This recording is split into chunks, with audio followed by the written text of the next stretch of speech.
Good evening, and thank you for joining tonight's webinar by the Palestinian Return Center, who I'll say a little bit more about. My name is Shabir Laka. I'm a long-time Palestine solidarity activist. I'm involved with the Stop the War Coalition and involved in organizing the International Conference Against War on the 20th of June. Tonight's webinar is organized by the Palestinian Return Center, which was founded in London in 1996. The PRC is an independent, non-partisan organization dedicated to the promotion and protection of Palestinian rights, foremost amongst them the right of return. For nearly 30 years, we've conducted research, advocacy, and awareness raising for Black Palestinian refugees. And in 2015, we launched children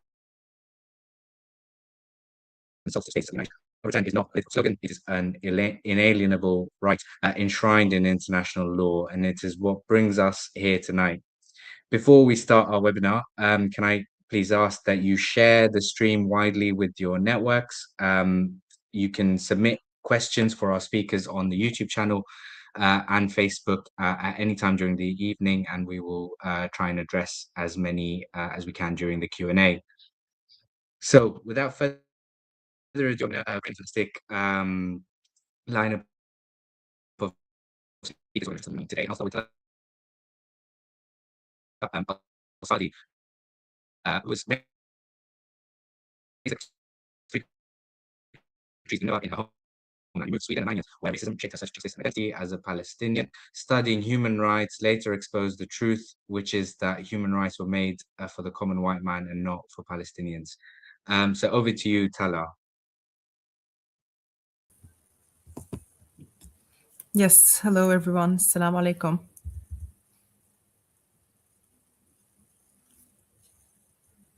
Can you guys hear me?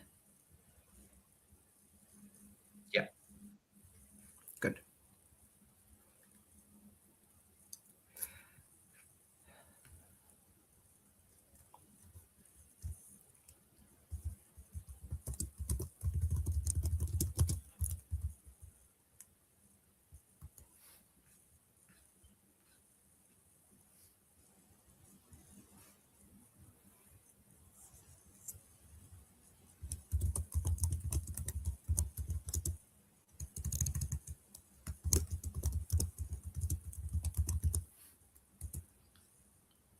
I can't hear anything.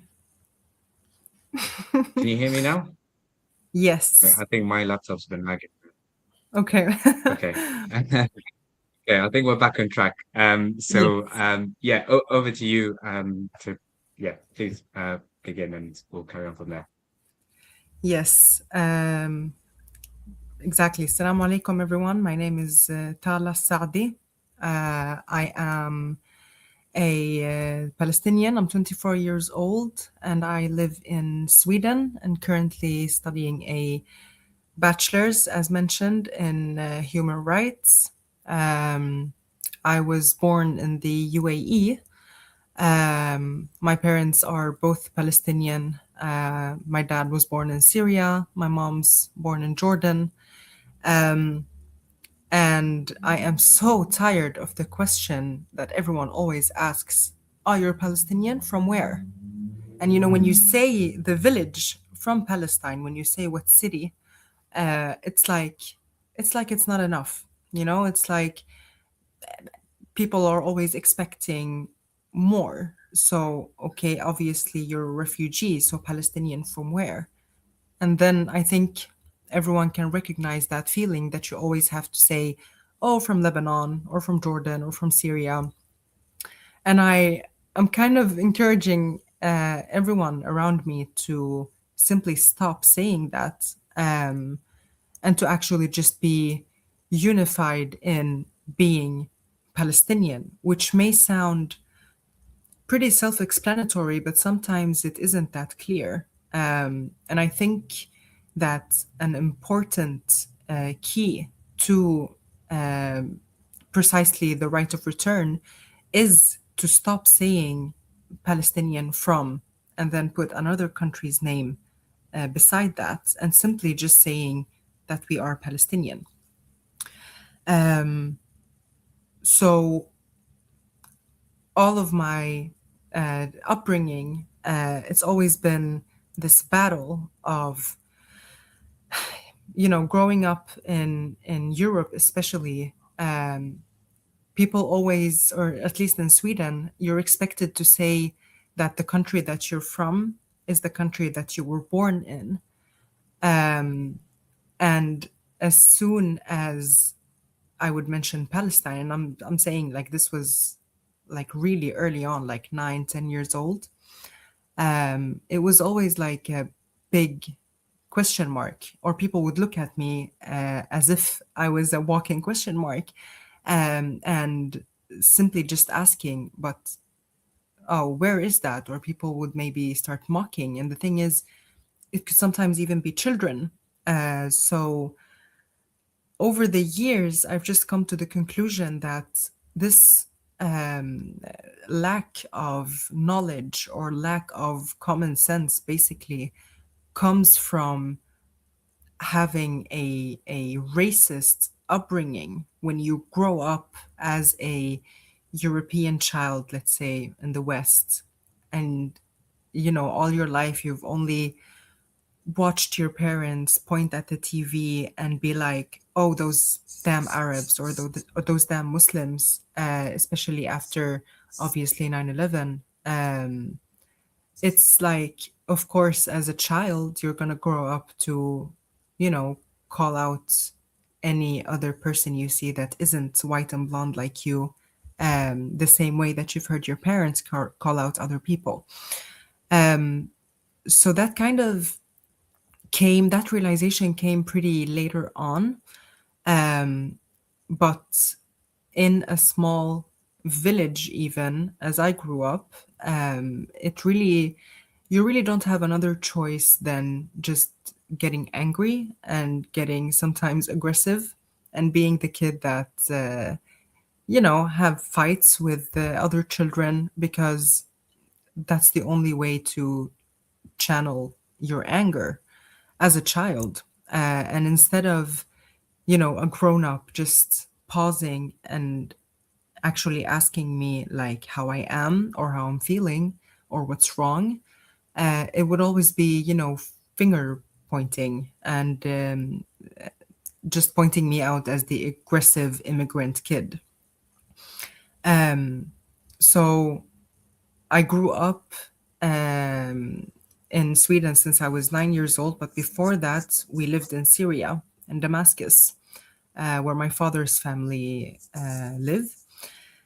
And at that age, I never really knew what to answer. Like, I knew I was Palestinian, but I didn't really know if I should just stick with that, back to the first point, or if I should explain the whole story. Well, I was born there, my parents are born there, our ancestry is that, and it always was kind of confusing, honestly.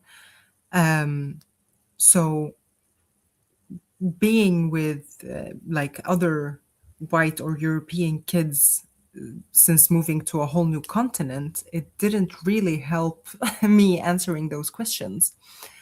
So later on in my teenage years, we moved to a bigger city with my family. And suddenly I saw more people that look like me and that talk like me, and, just having like dark hair or dark eyes would suffice because I finally felt like, okay, I'm not alone in this. And in my city, in Malmö, in Sweden, it's like a cocktail of all different nationalities. I think we have 250 different ethnic backgrounds in this city. So it's literally like no one could feel alone. So this anger, somewhere along the lines, I just learned to like channel it into something positive. So I started working with the other youth in the city. And honestly, it started out like by helping young people write CVs or find jobs or like find a network to connect in. But then like it turned into something much bigger than that because all of a sudden I was meeting other Palestinian kids my age, and they were also speaking in different accents. And this is something I've always been mocked for, that I have a Syrian accent, or that I speak the typical Levantine or Damascus accent, Shami, because, well, that's how I learned how to speak Arabic. So obviously, after living in Damascus for 5 years, between the ages of 4 and 9, that's the accent that just stuck with me. So later on, I just decided that, you know what, I need to do something about this. So after a lot of research and after a lot of self, what do you call it? Like self discovery. Sounds a bit cliche, but true. I came to the conclusion that I need to study human rights. And at that time, I truly and deeply believed in the idea of, the Declaration of Human Rights, and that everyone is born with dignity and equal, the whole declaration. And I was really determined that, the things I didn't know as a child, I'm going to make sure that other kids know it. So when I started my university studies, it was in September 2023. We all know what happened a month after that. And that was truly a turning point, because, as the introduction earlier, I went from hoping and truly believing in that, human rights is for everyone, to the conclusion that I have today, that it's all just really one big, beautiful lie that was created for the common white man to feel better about themselves instead of actually benefiting humanity. Like I always argue, I'm always known in my class to be the angry Palestinian girl, and especially because of this argument. Like, who gave these countries, or who gave the UN, for instance, the original UN from the 40s, the right to determine human rights for all of humanity? And I'm sure a lot of people also recognize that way of thinking, or argument, but it's really made me so angry, to the point where I actually messed up my studies for a bit, because I was really between a battle of longing for the truth, but also at the same time proving that, proving myself wrong, maybe, or proving all of the international laws wrong. And we all feel the same disappointment. We all have understood that international law is only applied where it benefits the one who, or those who benefit the most. If you guys get what I mean. But somewhere I feel like, even though all of that is happening, even though that may be the truth, for me, it's important that we at least use those cards, that we at least use those arguments against the evil powers in this world. And that's honestly the only thing that has been keeping me, like, or made me be able to continue. So after a 1 year break and student encampments and a lot of activism and a lot of police brutality, I am finally back on track. So we'll see where this beautiful lie ends up, if it still will be a beautiful lie in 5, 10, 15 years. I mean, we've seen significant changes and a significant uprising, especially among the youth around the world, Gen Z. And I don't want to lose the hope that we actually could be living in a better future, that we can create for our kids. And I guess I'm still trying to navigate between hope and being naive. But I also, part of me definitely knows that if we start losing hope, then there's nothing worth fighting for. And yeah, I guess that's pretty much it. I don't know if I took too much time now, but that's pretty much the background. That was brilliant. Thank you very much, Tala. And I think you're absolutely right. It's important to be hopeful. And I think looking at the response of the last 2.5 years, this global movement that has erupted in defense of the Palestinian people, I think there is seeds of hope at least to try and hold on to. But yeah, thank you very much. And I'm very sorry for earlier if I was lagging. I think my laptop was It's overheating. fine. No I worries. hopefully managed to sort that out. But yeah, thanks again. We'll go to our next speaker now, who is Bisha Khalaf, who's going to speak about sort of campus activism and what that means for his generation. He's a software engineer and student activism researcher. He's a 2023 biomedical engineering graduate from King's College London. After graduating, he continued his research work at King's as a research assistant within one of the medical imaging labs at St. Thomas Hospital. During that time, the 7th of October happened, and so did the student-led encampment shortly after. He has since moved to Qatar, where he now works as a cloud engineer and part of a fintech startup. So over to you, Bishop. Wonderful. Thank you so much, Shabir, for the introduction. Yeah, so as Shabir has introduced me, Assalamu alaikum, everyone. I spent, I would say, around 4.5 years at King's College, where at the heart of London, which is exactly where the Zionist movement, not exactly where, but it's one of the main cogs of the Zionist movement, and the main enforcer or the main aid to the Zionist movement in its beginning, was from London as a city. You go through your day, and like, at least for me, when I would go through my day in London, it's being, one of the biggest melting pots or melting pot cities that you can find anywhere in the world, one of the most multicultural. You can find people from nearly every single corner of the globe. And as you interact with people and you go through your days and you have these sort of, first of all, surface level conversations, and then you go deeper and deeper, and then the question of where are you from is asked, you realize how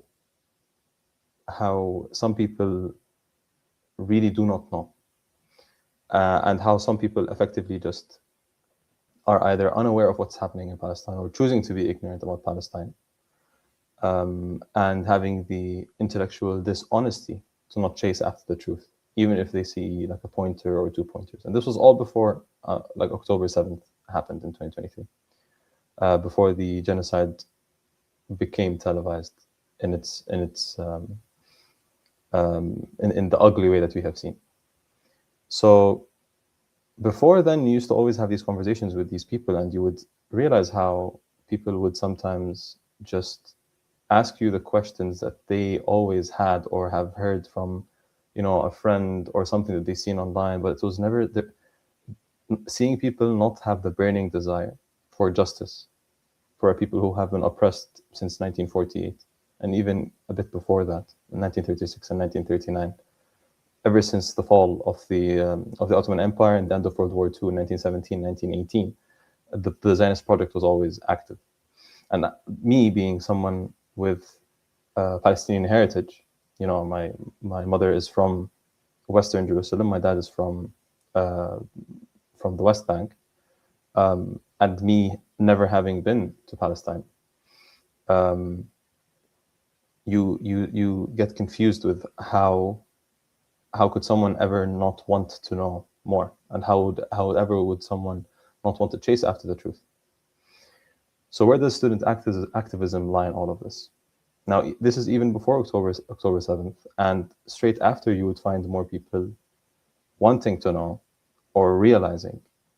And then you would see the big swings where there are types of people who go fully with the Zionist side of the story of October 7th, and then they slowly track it back down, and then they start to see everything unfold and basically apologize for being so pro-Zionist, and then realizing how ugly the regime was, or is actually. And then you would find these people who still to this day double down, even when, Gaza has unfortunately has been put on the back burner in the media these days, with everything happening on the eastern side of the Middle East. So you see all of these people and you see this change, but then you also ask yourself, okay, so where does activism lie? What can we do as activists on campus, in university, where you're surrounded by the youth, effectively, people between the ages of all the way from 16, maybe 17 to their mid-20s at the maximum, maybe some people in their 30s and their 40s if you're doing a postgraduate degree. And then you start to see the room where we as activists need to be, as student activists actually, need to be included in, or need to work in. And I say the word need because this is an essential part of our existence, and basically guaranteeing the success, or guaranteeing the success of our end goal, which is freedom for Palestine. So this is the importance of activism.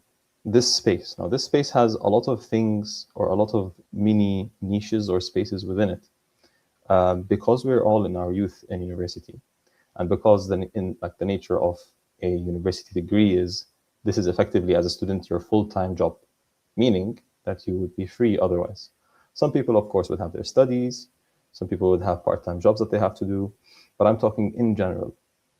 You do not have a 9 to 5, 5 days a week, where you need to dedicate all of your attention during those hours, these 35 hours or more throughout the week, or 40 hours, for this, basically, this being your living. No, your living is just to study, which means there's a lot of free time and a lot of really explosive energy that need to be put and funneled into something or somewhere. And that in mind, the many niches that I was talking about in the field of, or in the space of student activism, especially for Palestine, fall under not just education. Now, previously, we used to always think, okay, yeah, we need to be proactive with teaching. We need to, host these events. We need to have these speakers such as this, where we would invite people who speak about Palestine, who educate people about Palestine, which is one of the most fundamental parts to the liberation movement staying active or staying alive, because you need people to know, you need people to be aware, you need people to be involved in all of what's happening. That's one main side that we always used to focus on, and we still do, obviously. But there is a different side, which is what happened, which is what triggered effectively the encampment and the calls for divestment and the disruptions, the more disruptive part of activism, which when you're detached from it, you would think, okay, well, that's very scary. But then you think about it, we're students and we're not doing anything illegal. What we're forcing is effectively our say as students against injustice and against murder, against the biggest word I can find in my vocabulary right now is injustice. Like you would have to, as a human with a moral obligation, you always need to fight injustice. So you start to think, especially after October 7th, again, of the tools that you have in your toolbox. What can you do? Yes, you can educate. Yes, you can host these big sales, and you can host all these events to make people aware of what Palestine is all about, and the story of Palestine and the Palestinian people. But then you also need to think about, okay, but we need more direct action or more direct sort of disruption. So the second step would be, for example, if there is an Israeli speaker at an event, or if there is some sort of Zionist speaker or an arms deal. There's multiple ways that you can do this, of course. But you also start to think, not only do you just educate, you also need to be active. And this is where the definition of the word activism is more relevant, I would say. because you would go into these halls where people genuinely either turn voluntarily a blind eye towards Palestine, or just do not know, because they would never even have this sort of thirst of knowledge, or they would be on a completely different side of whatever you are a part of. So they wouldn't know what you have. And that basically is what spurred the encampment movement. I was involved with the encampment, although not part of the steering group directly, but I was part of the volunteers there. And I think one of the biggest things, just to end very quickly, is the biggest things that we have, or biggest tools that we have for the liberation movement is student activism in all its shapes and sizes, because it is where everything originates. It's where all movements originate. And if it dies out, then think about it. Basically, kids under 18 in school don't have sort of, aren't able to do this sort of direct action or this disruption or this education. And the older generation will get older. So there's always the youth that are the engine of any movement. And we need to take very good care of this engine. Thank you very much. That was absolutely brilliant. I remember coming down to speak at the encampment at King's College a few times, and it was extremely inspiring. And yeah, I think we need to pay homage to all the work that students and young people in general have done to build the Palestine movement and be the sort of, as you said, the engine and the lifeblood of the movement.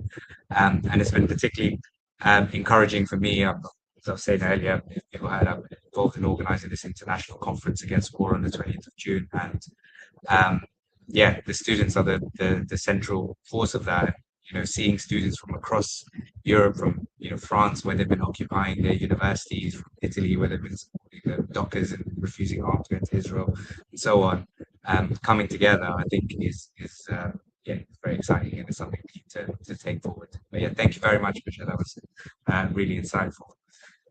We'll move on to our next speaker now, who is Emil Stib, who holds a degree in image and sound design from the University of Buenos Aires.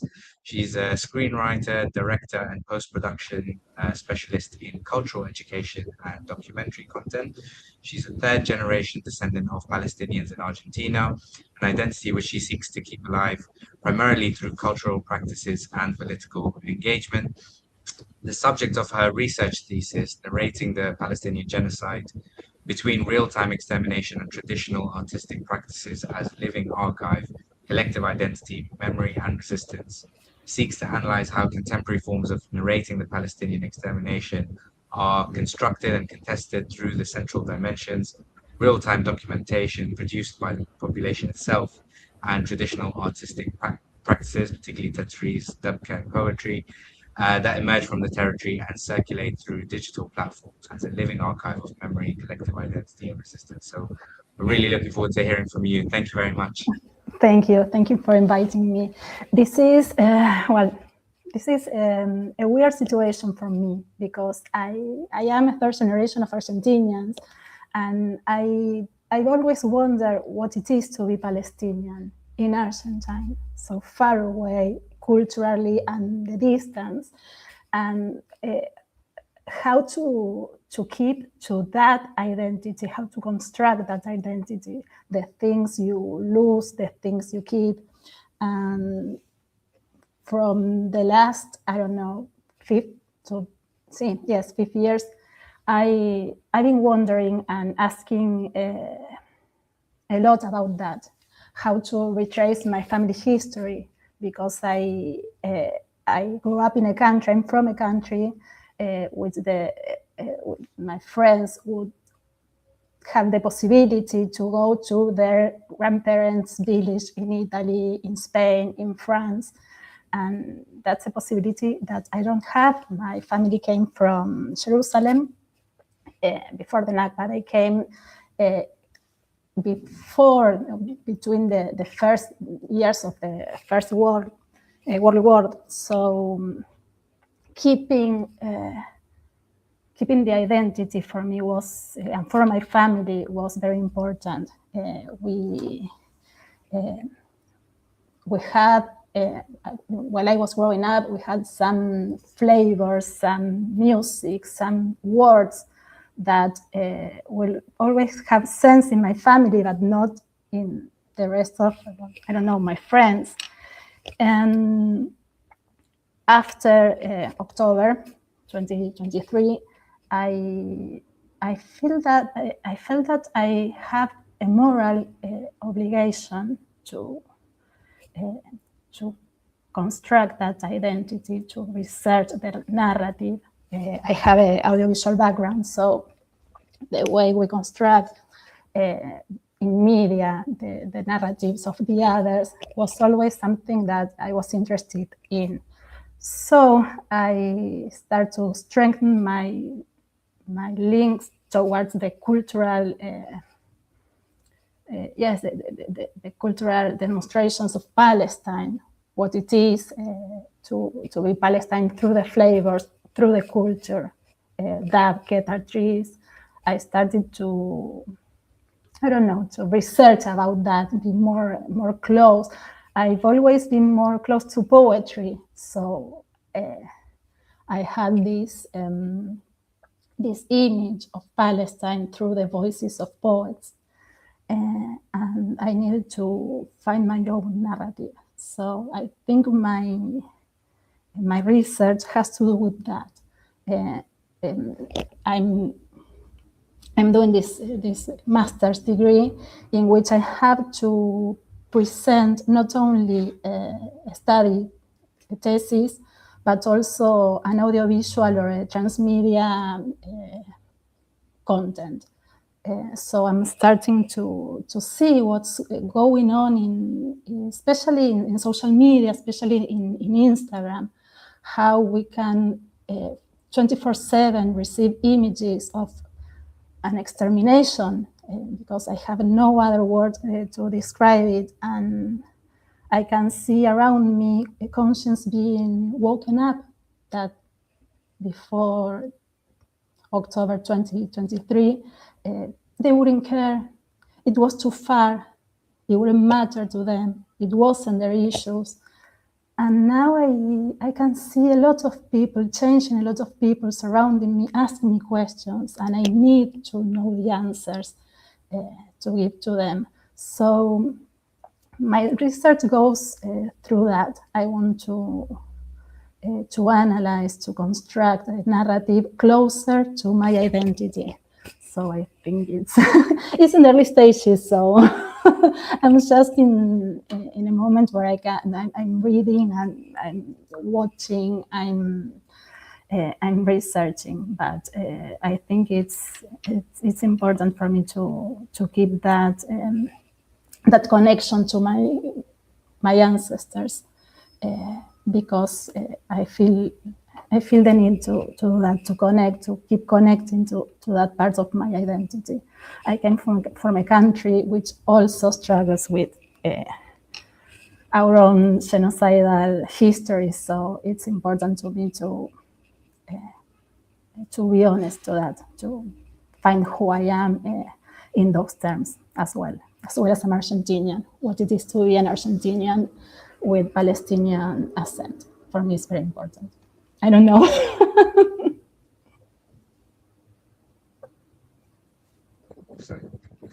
That's amazing. Thank you very much. That was very moving, and I'm sure a lot of people can relate to that. You know, trying to stay connected with the identity and the culture, and especially at such a trying time. So yeah, thank you very much for that. It's really interesting. I'll bring on our next speaker now, who is Khulud Al-Ajama, who's a Palestinian refugee and an anthropologist who holds a PhD in anthropology and comparative study of religion. Khulud is also an award-winning photographer and filmmaker who has extensive experience developing and leading programs and projects among refugee communities, including innovative platforms for human rights research and media production among young refugee youth. So over to you, Khulud.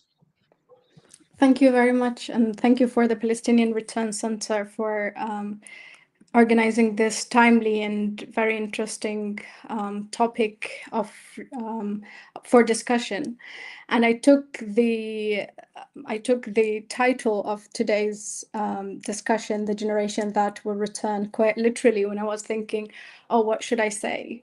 And I'll be linking a bit the history of my family to the question of return and what it means to return for myself as a third-generation Palestinian refugee. I was born and raised in Aida refugee camp near Bethlehem in the West Bank in Palestine. And when talking about return for me, it is always related to the events of the years 1947 to 1949, when my grandmother, my mother, who was a child at the time, and my grandparents were ethnically cleansed, or their villages were ethnically cleansed, and they ended up refugees in Bethlehem. And of course, when we speak about the Nakba, we always say it didn't actually start in 1948, it started way before.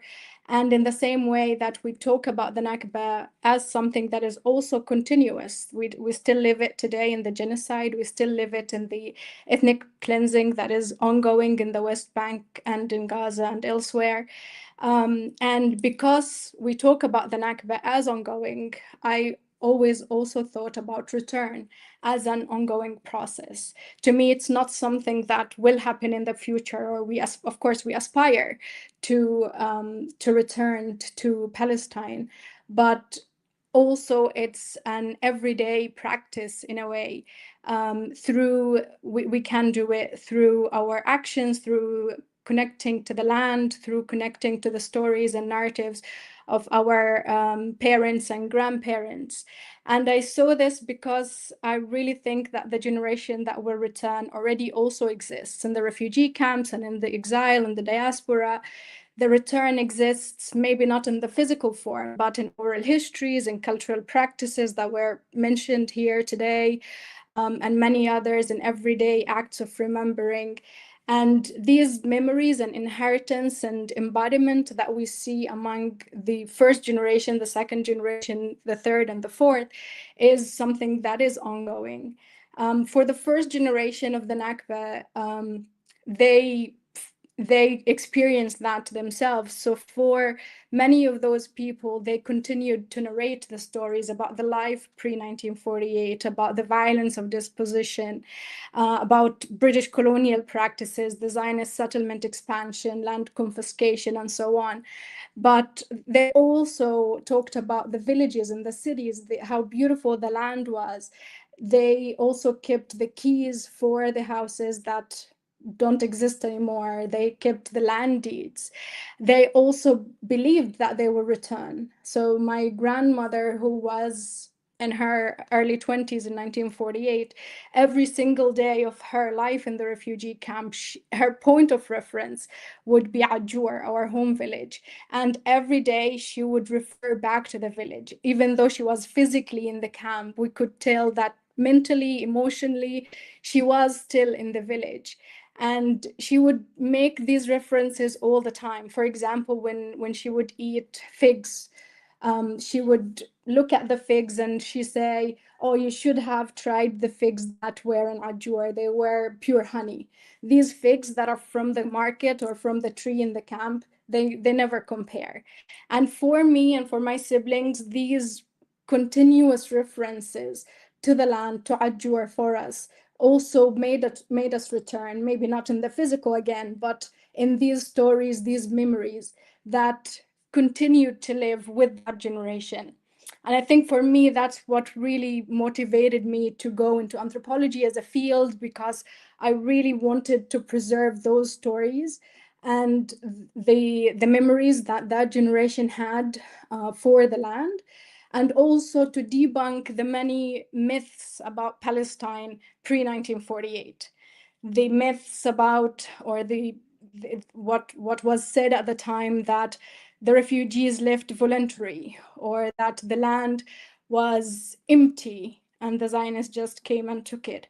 Or most importantly, that the refugees sold their lands before they left. And I always felt that these narratives were very harmful, especially for the people who still had those keys and the people who had the land deeds, like my grandmother, and who every day of their lives would speak about return, about the right of return, and they would never want to leave Palestine. So they, in a way, even though they lived in a refugee camp, and they still do, they also felt in a way that they were blessed, that they remained in the land of historic Palestine in a way. And also it was important for that generation to keep the memory alive. And that was part of the resistance, to resist the elimination, not only the physical elimination, but the elimination of the hope that they had for return. So for the second and the third generations, I think the refugee camps became these political spaces where education was very important, but education wasn't only schooling. Education was also to know where you came from, to know the name of your original village, to know what plants were planted there, and to connect, even if you're in exile or in a refugee camp, to connect back to the land. And in a way, we inherited these stories and tastes and songs and memories from our elders. And in a way, my generation, I would say we grew up knowing where we came from, the names of the villages, how the displacement happened, the traditions of life pre-1948. And in a way, we also debunked this idea that the old will die and the young will forget, because obviously the young did not forget. And the young people on this panel are also an example of that.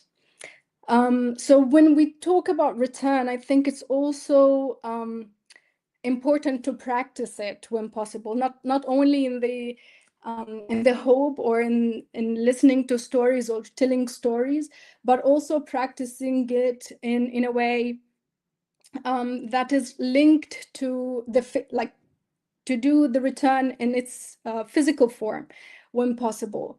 And I think this is very important for the new generation, because for my generation, when I was young, I thought of my village was something like Neverland. It was this green space, beautiful open space, lots of trees and animals, but it was very different when I actually was able to go and see the village. And this was important first because it became physical. It became something tangible, that I could see the cactus, I could see the olive trees, I could see the soil, I could smell the sage and the wild thyme, but also I could take things back. I could develop my own narrative about the village and develop my own memories that I can pass on. And I think many organizations are already doing this in Palestine, but I'll mention a couple of examples. In a project that I participated in many years now, called Dreams of Home, we took a group of young people from Aida refugee camp to 10 villages where their grandparents were living pre-1948. And for all of these children, the stories that they came back with, it was a day trip. Obviously, we couldn't take them for longer than that because of the Israeli control and various restrictions. But even for a day, to be able to go for them was so amazingly changing, because they then could relate to the stories that they heard from their parents and grandparents. And for them also, it became physical in the sense that, and research has shown this, is that the villages, many of these villages are still empty. So when people say that the right of return is something impossible because there are people who live there now, we could talk about this more, but the argument in itself is invalid, because, and research has shown that about 90% of the more than 500 villages that were ethnically cleansed in 1948 are actually still empty. Many of them, like including my village, are turned into parks and recreational, environmental places. My village, for example, along with 6 others, are under what is called the British Park, which is a park funded by the Jewish National Fund UK. And challenging these entities is also very important when we talk about return and the possibility of return itself. And when we talk about return, it doesn't actually need to be to that specific village. In another project that we've done at the time, we took a group, about 100 children, also elderly, to Jaffa, to the sea. And for many of those people, the majority of those people, including older people, they've never been to the sea. And to think that historic Palestine is largely on water, if we think about the borders, many of those people, including people who live in the refugee camps today, have never been to the sea, have never seen the sea. And to be able to do such a trip for them was so eye-opening that I still remember, although it was winter, they all ran to swim in the Mediterranean Sea in the very cold water, because for them this was like a lifetime opportunity. So to be able to experience that, to be able to return to that, even though I know that many people cannot experience that or return to Palestine in that same sense. And of course, these past 3 years have been also very even harder for Palestinians in the West Bank, in Gaza, of course, and elsewhere. But I think, like, to borrow from one poem of Tamim Barghouti, to like, the land that returns even for a second is a land returned. So even for a second, to claim that land, to reclaim that land, I think is also very important. And it disturbs the colonial logic that Palestinians are disconnected from their land, that the Palestinians sold their land, and so on. And also to retell these stories to the new generations. So to tell the stories through oral history, through songs, through maps, through food, through embroidery. Many examples were mentioned today. And like, memory itself is a form of mobility. It's a form of mobility across these borders that are separating us from Palestine in a way. So to conclude, a couple of things to add is that, as I mentioned, return is practical. It's not impossible, because much of the land is still empty. The land is still there.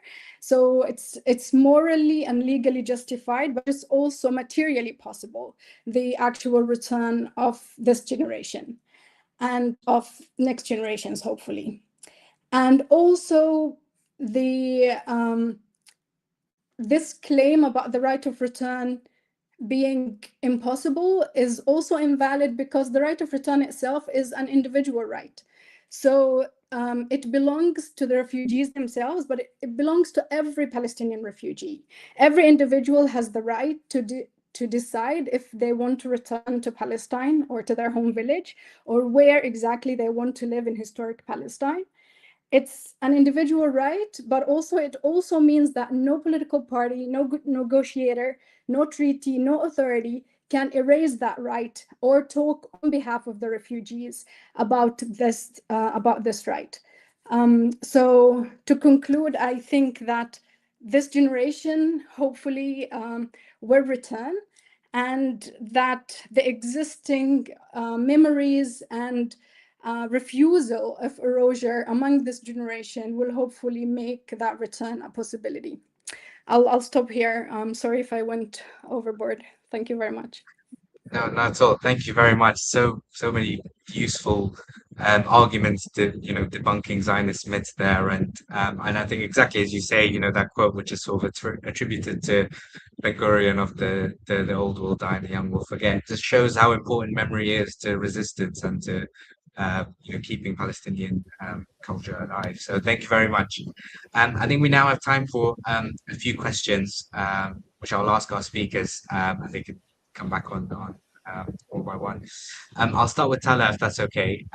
What was the moment that you truly understood what it meant to be Palestinian, and how do you hold on to that identity in a country where, in the ways that you described it, it's so difficult to be Palestinian, or it's clamped down on? Yeah. Um, I think this was 2 years ago exactly.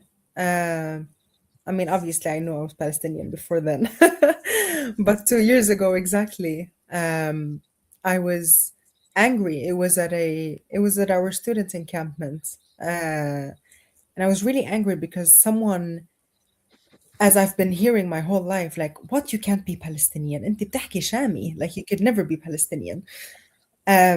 So I have a friend from Gaza, and I was just frustrated, and I came up to him and I like was talking to him, and he asked me like, why are you so angry? Like you don't have anything to be angry about. And I was like, what do you mean? No one believes me? Like I like I'm in this identity crisis where I'm always in between. Like when I go to Jordan, for instance, to hang out with my cousins, they tell me, don't speak in the cab, in the taxi, or in the stores because, you're not from here. And obviously, in Sweden, I'm not from here either. And speaking of the second generation, third generation, I mean, for how long are we gonna keep calling ourselves that? We can't keep on forever. Um, Actually, so much so that there's a movement right now where the so-called second generation or first generation refugees or immigrants in Sweden are trying to start adapting this new term where we call ourselves first generation Swedes. But that's not ideal either. So, anyways, 2 years ago, I explained to him, my friend, like everything. I just, when you've just had enough and you're fed up and you just explode. And I told him, and he was like, honestly, Tala, whoever tells you that you're not a Palestinian is someone who obviously doesn't know anything about Palestinian history and who doesn't know anything about the Nakba and everything that we have been going through as Palestinians for over 75 years. And I was like, how do you mean? And he was like, it's obvious that we all, have different accents, or that we all have different experiences, or that we all call like basbousa, someone calls it namura, someone calls it like, like it's these small differences that would always, like if I would have talked to a friend and, we're talking about hashakom, we're talking about shoes, for instance, and I would say, oh, bots, and they would say, no, kundara. And I'd be like, what? I didn't grow up with that word. So it's like these small differences. And then when he actually explained it to me from that perspective, I think it truly hit me that it's something that, I won't or shouldn't allow anyone to comment on or mock me about, and instead take pride in the accents that I speak, or the accents that I grew up with, because that simply is proof of you know what my ancestors have had to endure, um, because or as a result of the Nakba, obviously. So I guess that was really like a turning point, instead of um like being not ashamed but confused, um actually take pride in it, because I realized that that also is part of being Palestinians, but Palestinian, yeah. Thank you very much. Yeah, a lot to unpack there. Thank you. Um, I'll go to Bisha now, if that's okay. So you talked about the student encampments which spread across the world really last year. And I just wanted to know what that sort of meant to you personally, and what you think has changed since that the sort of encampment. That's a fantastic question, actually. Thank you. It's hard to put into words how much it means, because before before 2023, the last big thing to happen in Gaza, at least for me as a Palestinian in diaspora, was seeing the Al-Aqsa being stormed in 2021, just after Ramadan, and going on these protests, and again, for London and all of its flaws, is very there's at least this really big room for activism.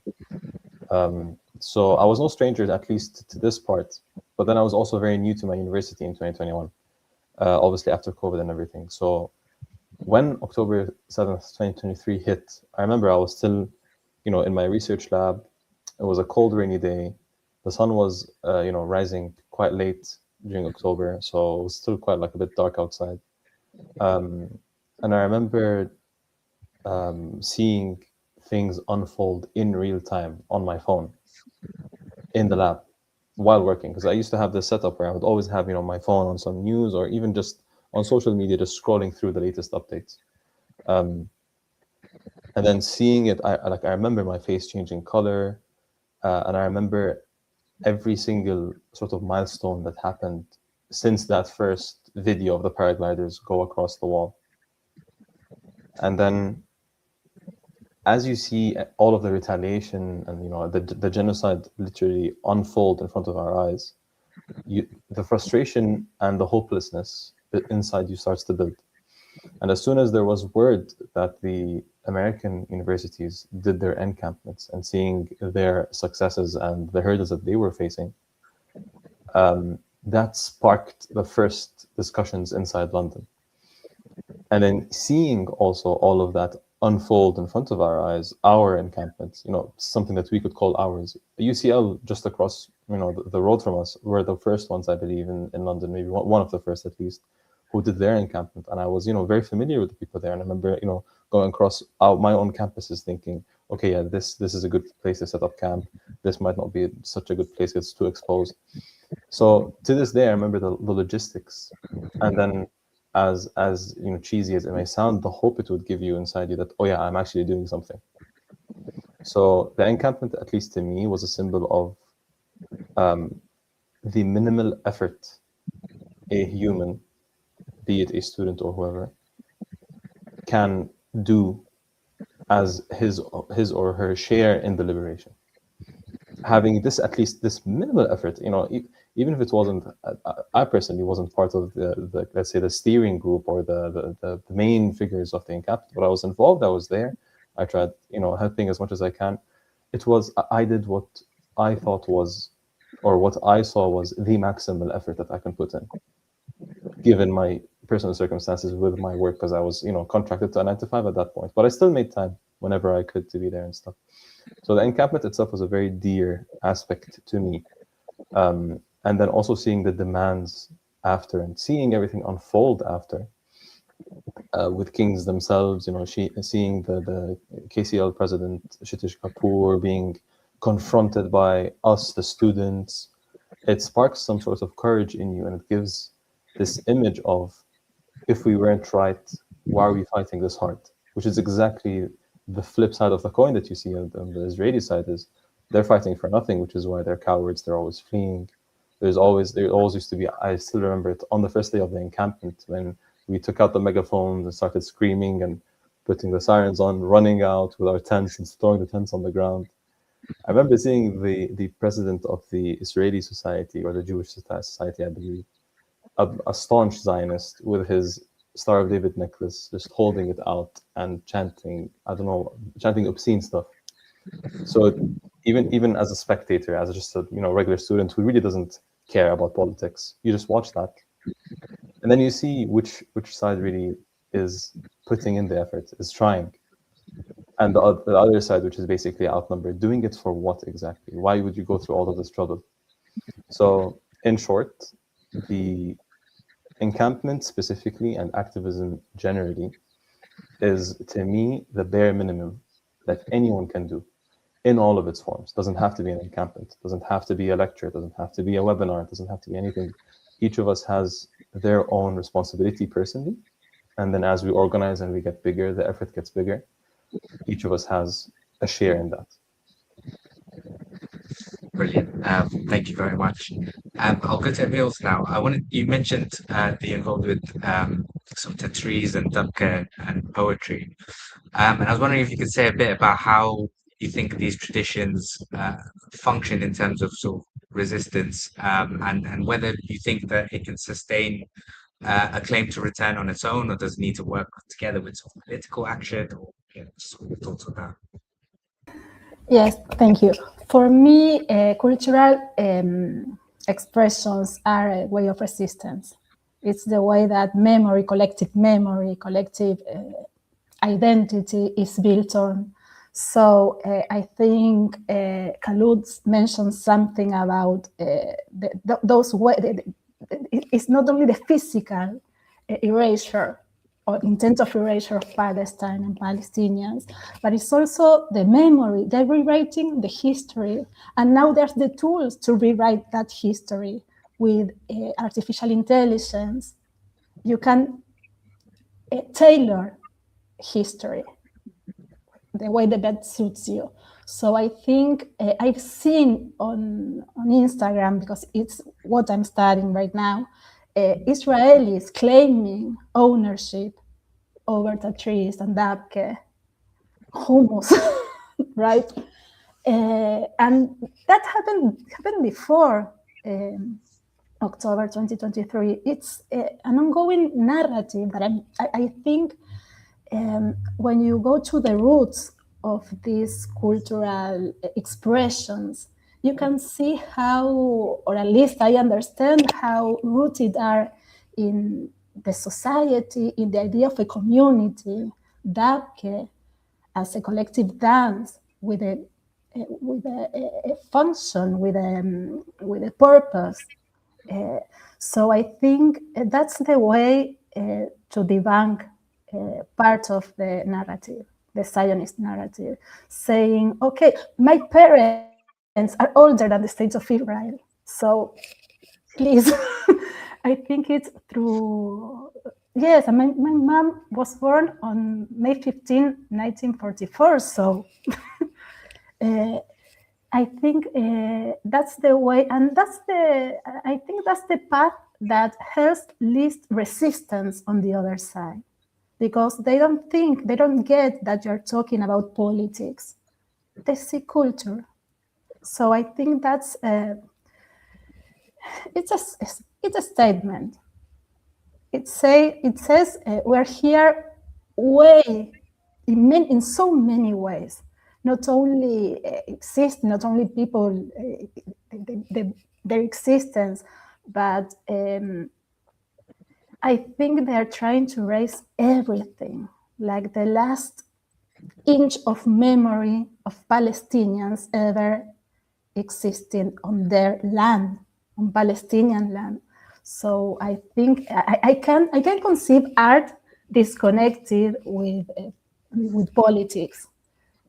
I can't conceive it that way. It's a way of resistance. For me, it's always been a way of resistance, and it's been a way of resistance here in Argentina with our own issues, with our own claims. We have claims over displacements, and we have a very complicated history in some sort.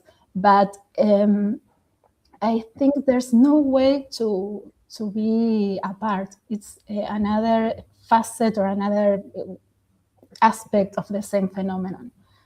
It's the identity, it's the people, and it's the culture. And we are cultural subjects, so for me it's impossible to keep those things apart. I don't know if I answered the question. No, absolutely. Yeah, no, and I definitely agree. I think, yeah, I think you're right. So thank you very much for that. So carrying on from that to Khulud, if that's okay. Obviously, over the last 2.5 years, we've witnessed this barbaric genocide that is still ongoing, the sort of escalation of attacks on Palestinians in the West Bank. And at the same time, we've seen this explosion of solidarity with the people of Palestine across the world, and perhaps even a sort of stronger attachment of Palestinians in the diaspora to Palestine, as well as a whole layer of potentially millions of people who didn't know much about Palestine before, who now know about it.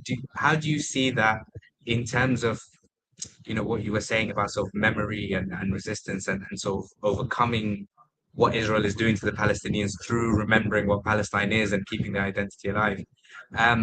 Yeah, how do you sort of see that at the moment, given there's so many more people who are aware of it and so on?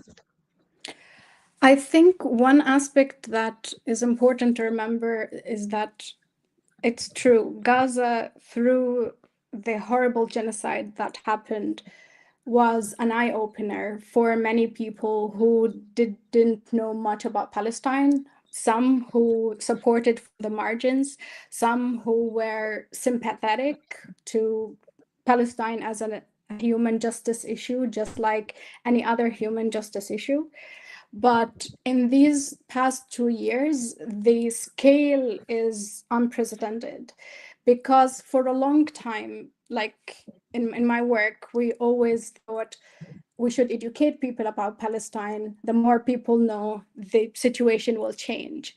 But unfortunately, when the Russia-Ukraine war happened, we saw how fast change happens when there is a white European will or Western will to make the change happen, which is unfortunate. But at the same time, it also shows how much people's power actually put pressure on the government. So what I've seen more and more in these past 2 years, from the encampments, from the thousands and thousands of people who march every Saturday for Palestine, is that this is creating fear among those in power. And I think that's where eventually change will happen. Maybe the current political system is still very rigid, but it's the generation that is now learning about this that will be the leaders of the next political system, including people who are leading in the encampments, including people who see for themselves the like these racist systems that exist.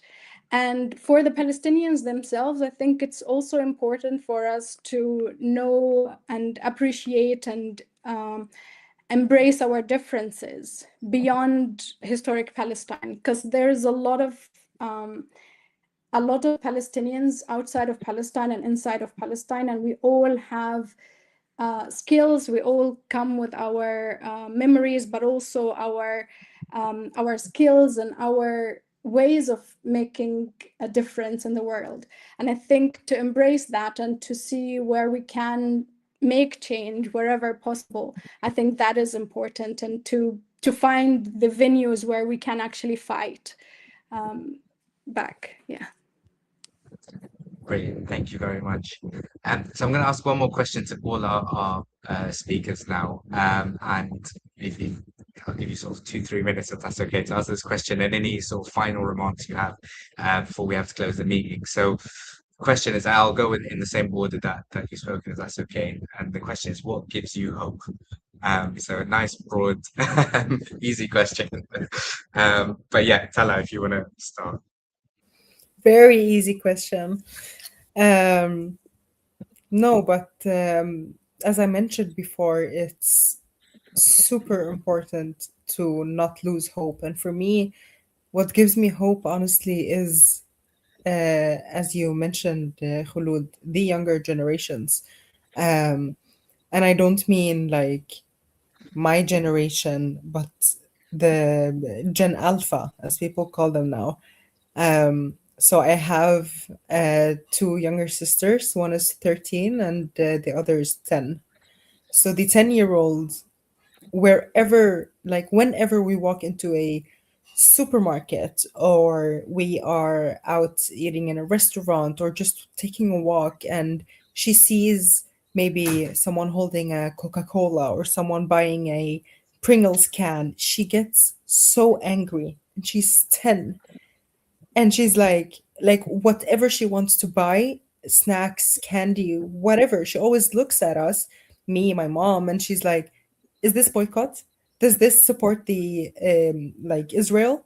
Is this good to buy? And she's like so um careful, and like really so much better than many adults that I've seen and that we've all seen, I think, especially in the past couple of years. And that actually gives me a lot of hope that a 10-year-old can stand in the middle of a restaurant and yell at adults for drinking Coca-Cola or Pepsi or Fanta. And it's like, I get so proud and I get so happy, obviously. And also, so hopeful. So I really think that that's the generation that's gonna like bring this consciousness and this awareness with them, like literally from childhood, literally the generation that built Palestinian armies and flags on Roblox playing video games. I mean, that's just also a way of beautiful resistance, like mentioned before. I mean, it's just wow, it's really fascinating for me. So that's what gives me hope. Thank you very much. Bisha? That was beautiful, and I agree with everything. I do have also two younger sisters, although not that much younger than me, but they inspire me in a big part, for all of their awareness to what I am not aware of sometimes. And to add from a different lens, I think we are hope. We are basically sources of hope to others. So the same way we find hope or search for hope in the youth, or at least the people who are around us, or just older than us, who paved at least a step or two forward for us, for a space for us to work in. We are hope for someone. And as much as there is hope and potential and energy in the younger generation, they need guidance. And usually it comes from the generation right above them, which is where I would say me and Tala are right now, being Gen Z, I believe. Yeah, Gen Z. And then you start going up the ladder. Each of us has a role to play in hope as well. And of course, all of us, we know our own excuses and our faults. Only us, only we and God are aware of all of our flaws and all of our shortcomings. But at the end of the day, we are doing our parts. And as long as we keep doing our parts, that is more than enough, in a sense, as compared to people who are our age, who just aren't doing anything at all, whose days are just pass very in some sort of lull, or some sort of aimless direction, kind of like the Arabic word for this abr sabi, just basically a passerby. So us having this sort of intention, I believe, is a source of hope in itself. Hope for us inward, and hope for the people younger than us, and hope for the people older than us. Brilliant. Thank you very much. Niels? Yes, for me, it's that all these eyes that are waking up, are opening, are from the bottom, are from the society, and not for the power. So when movements begin in the bottom of society, with people, with regular people, I think there's the hope for me, that we see people manifesting against everything that's happening, in spite of what power tries to do. Here, Zionist lobby is very strong, as in, I know it's in Europe. So in spite of that, or despite of that, people are still moving and still talking and still making it to a subject that matters. So that is what gives me hope. Brilliant. Thank you very much. Good.